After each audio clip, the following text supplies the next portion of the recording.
দৌলতদিয়া পতিতালয় বা দৌলতদিয়া যৌনপল্লী এশিয়ার অন্যতম বড় পতিতালয়ের একটি। রাত নামলেই দৌলতদিয়া পতিতালয়ের সংকীর্ণ গলিগুলোতে জ্বলে ওঠে লাল আলো। টিন আর কাঠের ছোট ছোট ঘরের সামনে দাঁড়িয়ে থাকে টাইট ফিট পোশাকে সাজগজ করা নারীরা। তাদের মুখে ভারী মেকআপ, চোখে ক্লান্তি, সব মিলিয়ে তৈরি হয় এমন এক দৃশ্য।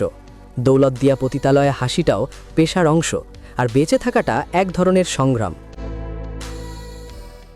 পদ্মা নদীর কোল ঘেঁষে জেগে ওঠা দৌলতদিয়া যৌনপল্লী একটি বাস্তবতা, যা অনেকের কাছে অজানা, আবার অনেকের কাছে চরম পরিচিত। আজকের ভিডিওতে দেখাবো দৌলতদিয়া পতিতালয়ের ভেতর আসলে কেমন, রাতে এই পতিতালয়ে কি ঘটে। তাই একটি লাইক দিয়ে দেখতে থাকুন পুরো ভিডিও। রাত নামার সাথে সাথে দৌলতদিয়া পতিতালয়ের ভেতরের চেহারা দ্রুত বদলে যেতে শুরু করে। সন্ধ্যার পর থেকেই পাশের প্রধান সড়ক এবং দৌলতদিয়া ফেরিঘাট এলাকা থেকে মানুষের আনাগোনা বাড়তে থাকে। গলির ভেতরে ছোট দোকানগুলোতে ভিড় জমে, চায়ের কাপে ধোঁয়া ওঠে, আর ধীরে ধীরে গলিগুলো প্রাণ ফিরে পায়। রাত যত গভীর হয় ততই এই পল্লী যেন এক ব্যস্ত নগরীতে পরিণত হয়, যেখানে প্রতিটি গলি, প্রতিটি দরজা, প্রতিটি আলো এক একটি আলাদা গল্প বলে। দিনের চেয়ে রাতে দৌলতদিয়া পতিতালয়ের সংকীর্ণ গলিগুলোতে মানুষের চলাচল বেড়ে যায়। বিভিন্ন বয়সের পুরুষেরা ধীরে ধীরে দৌলতদিয়ার ভেতরের দিকে প্রবেশ করে। কেউ আসে একা, কেউ দল বেঁধে। অনেকেই প্রথমে গলির মুখে দাঁড়িয়ে চারপাশ দেখে, পরিবেশ বোঝার চেষ্টা করে। স্থানীয় দালাল বা পরিচিত কিছু মানুষ নতুন আসা নারীদের দিক নির্দেশনা দেয়, কোথায় যেতে হবে, কার সাথে কথা বলতে হবে, কোন ঘরে ফাঁকা আছে। এই পুরো প্রক্রিয়াটা অনেকটাই অঘোষিত নিয়মের মাধ্যমে পরিচালিত হয়। দৌলতদিয়া পতিতালয়ের গলির দুই পাশে ছোট ছোট ঘরের দরজায় দাঁড়িয়ে থাকে আকর্ষণীয় টাইট ফিট পোশাকে সাজগজ করা নারীরা। তারা সাধারণত আগেই প্রস্তুত হয়ে থাকে। সাজগজ, পোশাক, আচরণ সবকিছুই এমনভাবে করা হয় যাতে দূর থেকে যে কারো নজর কাড়ে। অনেক পতিতা নারী বসে থাকে গলির ভেতরের চায়ের দোকানে, যেখানে লোকজনের ভিড় থাকে। কেউ বা দাঁড়িয়ে হালকা ইশারা বা কথার মাধ্যমে দৃষ্টি আকর্ষণের চেষ্টা করে। কথোপকথন সাধারণত সংক্ষিপ্ত এবং সরাসরি হয়, কিন্তু সেখানে একটা অভ্যাসগত ভদ্রতা বা কৌশল থাকে যা এই পেশার অংশ হয়ে গেছে। দৌলতদিয়া পতিতালয়ের ভেতরে অনেক সময় দেখা যায় একজন কাস্টমার একাধিক ঘরের সামনে গিয়ে নারীদের সাথে কথা বলে, পরিবেশ দেখে, তারপর সিদ্ধান্ত নেয়। দরদাম বা শর্ত নিয়ে আলোচনা সাধারণত খুব দ্রুত হয় এবং তা বাইরে দাঁড়িয়েই সম্পন্ন হয়। এই পুরো বিষয়টি এমনভাবে পরিচালিত হয় যেন আশেপাশের অন্যদের জন্য খুব বেশি বিঘ্ন সৃষ্টি না হয়। যখন সবকিছু ঠিক হয়ে যায় তখন কাস্টমারকে ঘরের ভেতরে নিয়ে যাওয়া হয়। ঘরগুলো সাধারণত ছোট, সাদামাটা, একটি খাট, কিছু প্রয়োজনীয় জিনিস আর খুব সীমিত জায়গা। কিন্তু ঘরগুলো সাজানো থাকে বিভিন্ন তারকা মডেল বা নায়িকাদের ছবি দিয়ে। এই ঘরই কারো কাজের জায়গা, আবার একই সাথে তার থাকারও জায়গা। বাইরে যতটা কোলাহল থাকে, ঘরের ভেতরে ততটাই সীমিত ও ব্যক্তিগত পরিবেশ তৈরি করার চেষ্টা করা হয়। রাত বাড়ার সাথে সাথে দৌলতদিয়া পতিতালয়ের ভিড়ও বাড়তে থাকে। বিশেষ করে রাত ৯টা থেকে মধ্যরাত পর্যন্ত সময়টা সবচেয়ে ব্যস্ত থাকে। তখন দৌলতদিয়ার গলিগুলোতে চলাচল করা কঠিন হয়ে পড়ে। চায়ের দোকান, ছোট খাবারের হোটেল, সব জায়গায় মানুষের ভিড় আর পতিতাদের ইশারা কথা বলার ভিড়াভিড়ি। অনেকেই কাজ শেষে বাইরে এসে বসে, আবার কেউ নতুন করে ঢুকবে, নারীর সাথে কথা বলছে।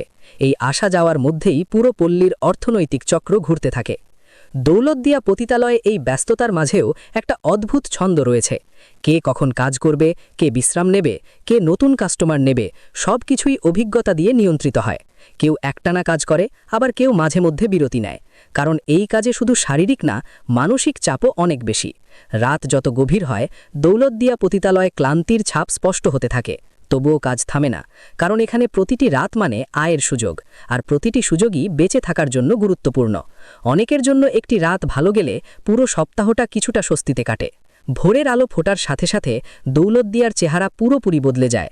রাতের ব্যস্ততা ধীরে ধীরে স্থিমিত হয়ে আসে, আর গলিগুলো ভরে ওঠে অন্যরকম জীবনে।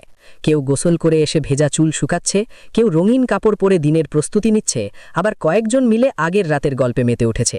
হাসি, ঠাট্টা, খুনসুটি সব মিলিয়ে যেন এক অদ্ভুত সামাজিক পরিবেশ তৈরি হয়, যা বাইরে থেকে দেখলে সাধারণ মনে হলেও ভেতরে লুকিয়ে থাকে গভীর ক্লান্তি আর অনিশ্চয়তা।